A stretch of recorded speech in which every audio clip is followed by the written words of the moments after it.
Yo, what is up guys, welcome back to the channel. In this video we're going to test fit some spacers that I have laying around for my 370Z.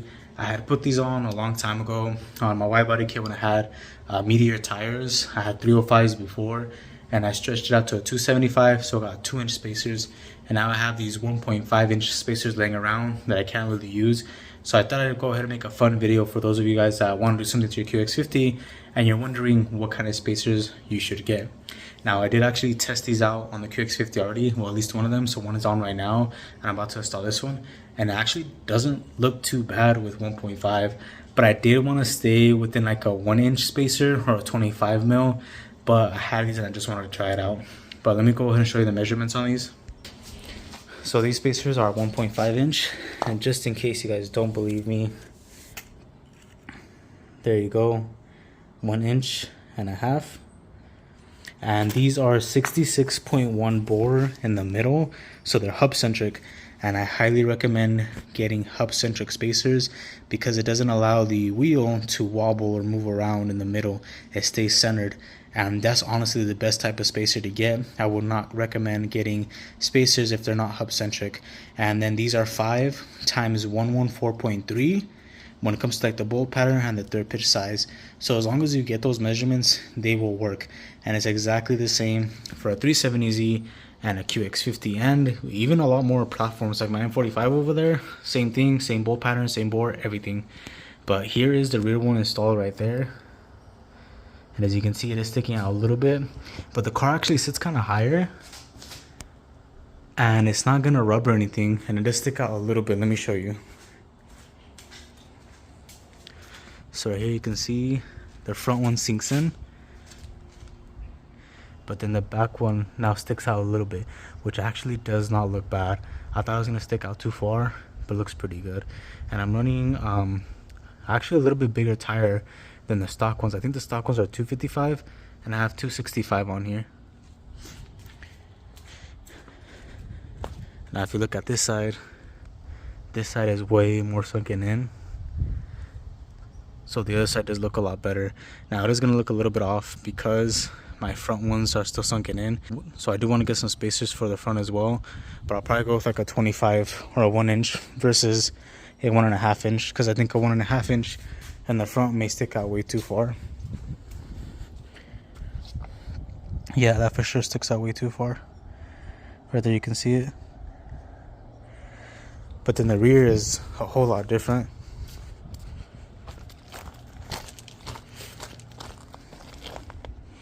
See that? It sticks in a lot more. So the front would most likely need like a 1-inch or a 25 mil. I'll see if I can find some, but the fitment looks a lot better in the rear. You can see it sticks out a little bit, but it's not like too much, so it looks pretty nice.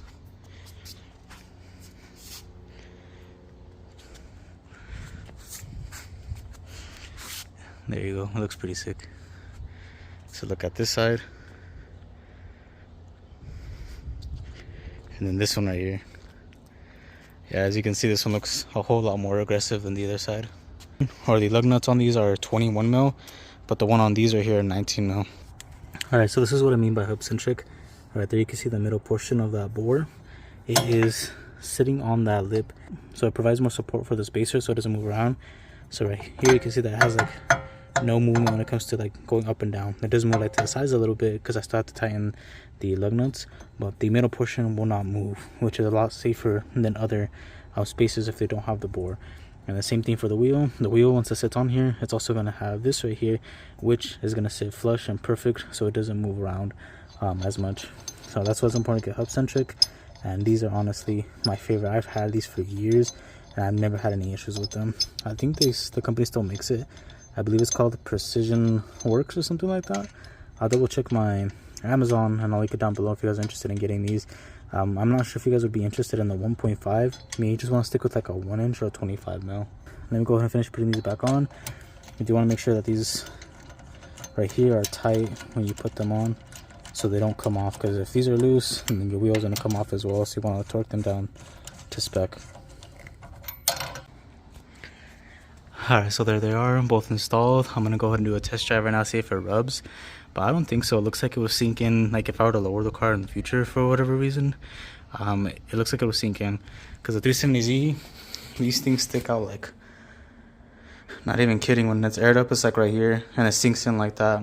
So I would imagine when we go over a bump, it'll sink in a little bit, so it shouldn't hit. But we'll see right now. It looks really sick. I like it. The fitment is actually really good.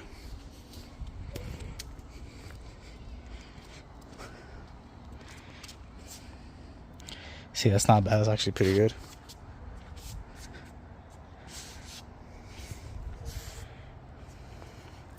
Actually looks like somewhat flush. Right there.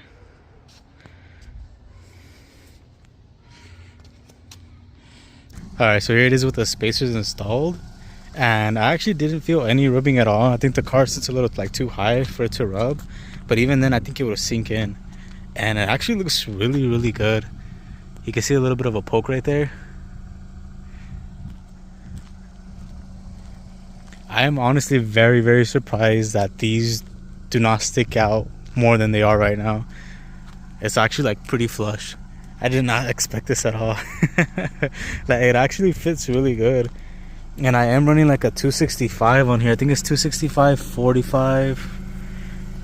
Where is it at? 265 45 20. So it is a little bit bigger than stock. Cause stock it's 255. Yeah, 255 because I went up a size. But yeah, I would for sure have to get spacers for the front though. Because I mean, it actually doesn't look bad like how it sits right now, but it would look a lot better with the front sticking out more as well.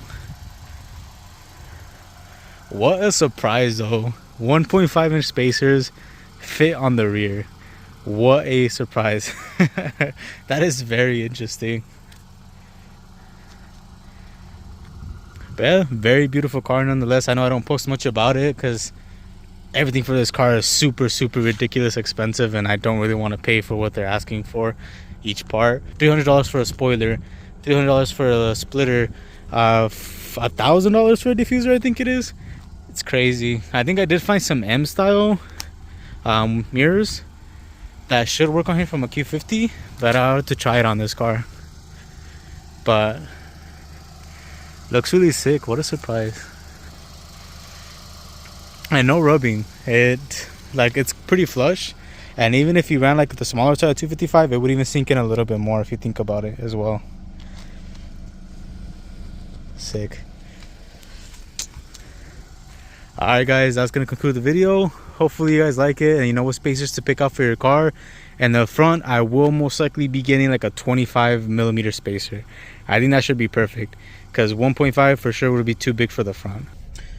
Alright guys, so today is the next day, and I was driving the car a little bit more, and I was going on the highway, and I noticed that on really, really like severe bumps, the car would actually rub a little bit in the rear after installing the 1.5. So I would actually recommend like a 1-inch spacer on the rear, and the front I would still go with like a 25mm. But we'll see once I get some how they feel with like a 25mm. You may even want to just go 25mm all the way around, but I do like the tires to kind of be really flush, or you know, right on the fender. So I mean, you could get away with it technically running a 1.5 in the rear, but you would have to shave down the fender area because the back of the car has like a lip on it. So that lip, you can trim it with like a Dremel or some type of sandpaper to smoothen it out, because it looks like it's only hitting like a little bit. It's not a lot. So yeah, I will most likely still run them, just sand down the back portion of the fender. That way I can go ahead and still run these spacers, because you know, I have them laying around, might as well put them to use. But that's going to conclude the video. I will go ahead and leave the specs right here on what you need. When it comes to the sizing, that's up to you guys. But when it comes to like the bolt pattern, it's 5 times 114.3. And then the bore is going to be the 66.1. It's the same. But yeah, thank you guys so much for watching. Make sure to like, subscribe, hit that bell notification. And I'll catch you guys in the next one. Peace.